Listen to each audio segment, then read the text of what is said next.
화장실에는 직신이 있고 또 부엌에는 조왕신이 있고 이렇게 이제 모든 신들이 존재하는 가운데 제주도 여인들은 자신의 삶을 그런 식으로 이제 영위했단 말이죠. 그래서 조금만 큰일이 있어도 신에게 가서 상담하고 그리고 아이가 조금만 아파도 가게 되고 이런 삶을 살았던 게 제주도의 삶이었던 것 같아요. 그래서 보통 조선시대가 되면은요 제주도에 얼마나 믿음이 성행했는지 이런 거를 이렇게 보여주는 자료가 있는데요. 그게 뭐냐면 제주도의 유림들이 이제 그 조선은 이렇게 조선시대가 되면 고려시대랑 정치 방식이 달라지죠. 어떻게 되냐면 고려시대에는 귀족들이 연합하는 연합정권이에요. 중앙집권적인 정책이 아니라.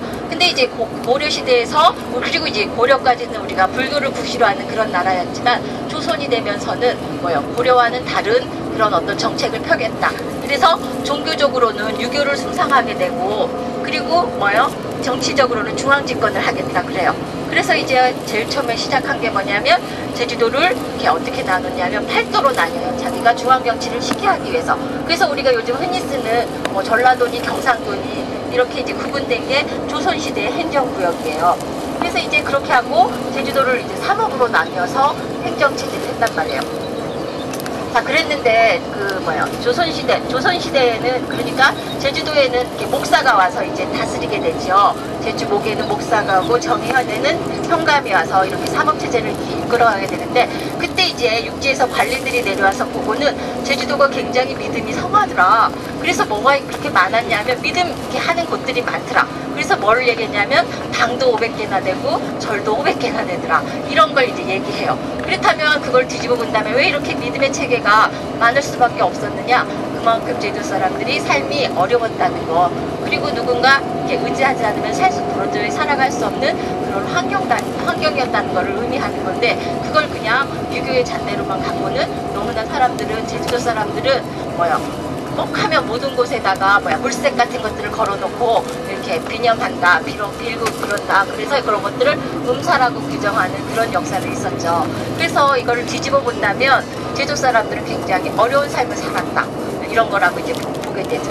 자, 그리고 이제 제주도에 가보면 이렇게 마을 개수만큼이나 당들이 존재했었어요. 요즘은 이제 많이 없어졌지만 옛날에는 보통 129곳 정도가 있었다고 하거든요. 자연마을이 조선시대에는. 그때 보면 이제 그곳에 다 당들이 하나씩 있었다고 해요. 근데 제주 사람들은 굉장히 지혜롭고 굉장히 현실적이에요. 그렇기 때문에 당들도 시간이 지나면서는 어떤 식으로 기능을 서로 나뉘어서 이제 담당하게 돼요. 그래서 마을의 모든 것을 관장하는 당을 우리는 뭐라고 하냐면 본향당이라고 해요.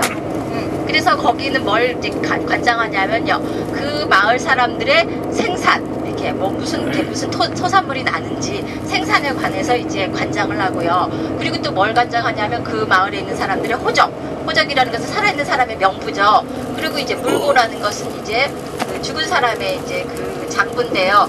생산, 호적, 물고, 그 다음에 장적이라는 것은 그 마을에 재산이 들고 나는 그런 이제 장부인 거예요. 그것까지도 이제 관장하는 곳이 바로 본향당이에요. 그래서 본향당에 가면 그 본향에 어떤 신이 자정했다면 그 신이 어떻게 이 마을에 왔는지를 이렇게 풀어놓은 내력담이 있어요. 그거를 우리는 신화라고 해요. 그리스 로마 신화만 있는 것이 아니라 제주도는 굉장히 많은 신화들이 있는데요. 그런 거를 제주도 말로는 뭐라고 하냐면 본풀이라고 해요. 그래서 굿하는 날 이제 신방에 앉아서 본풀이를 하는데 어떻게 해서 이 마을에 만약에 그 자천비라는 신이 이 마을에 와게 됐는지를 이렇게 설명해 주는 거예요. 이렇게 사설로 하죠. 약간의 리듬을 붙여서 그리고 장구 소리나 이렇게 무악에 맞춰서 이제 그런 거를 풀어주는 걸 우리는 본풀이라고 해요. 또 이제 그렇게 했는데요. 그거는 이제 마을의 어떤 생산이나 호적이나 이런 거를 관장하는 거고요. 또 이제 기능을 분화시켰어요. 어떻게? 7일날만 가면 만날 수 있는 신이 있어요. 그 신을 우리는 일례당 신이라고 하는데요. 보통 거기 이제 신을 만나러 가는 날은 7일날이에요.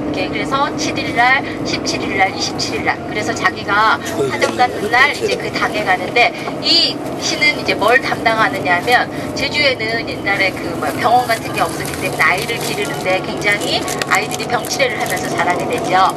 그런데 이제 아이들이 병이 나면 어디 가서 이렇게 의료시설이 없기 때문에 물어볼 데는 없고, 그러면 또 마을에 있는 당 할머니랑 의논하면서 아이들을 키워갔대요.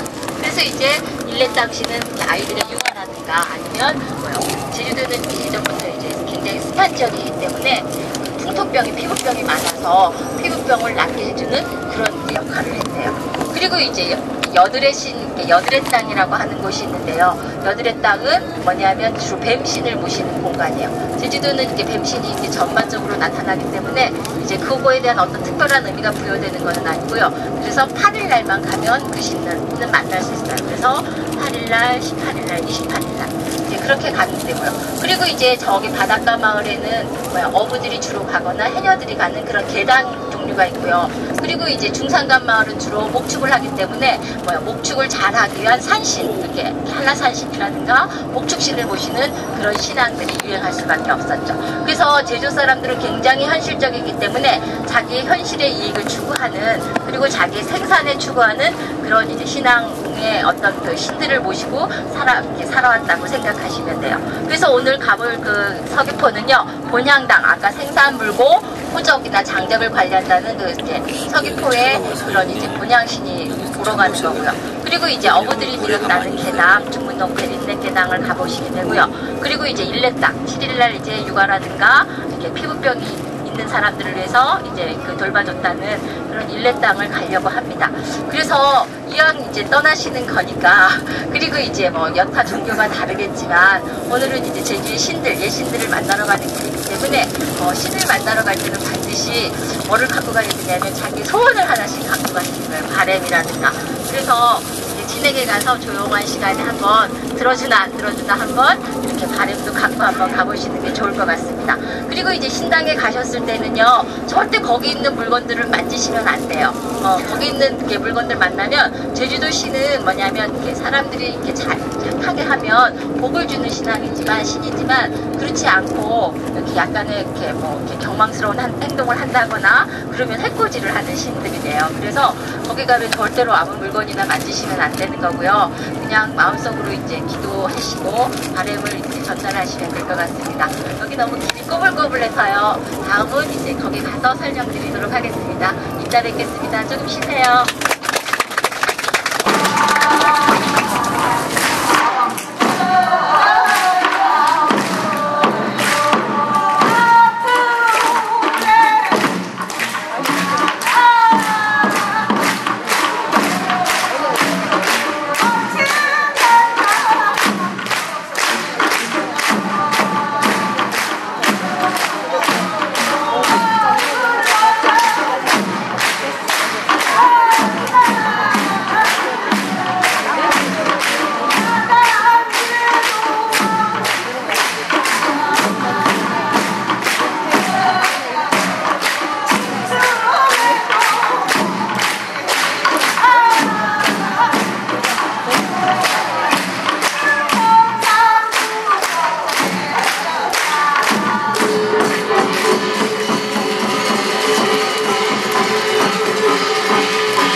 나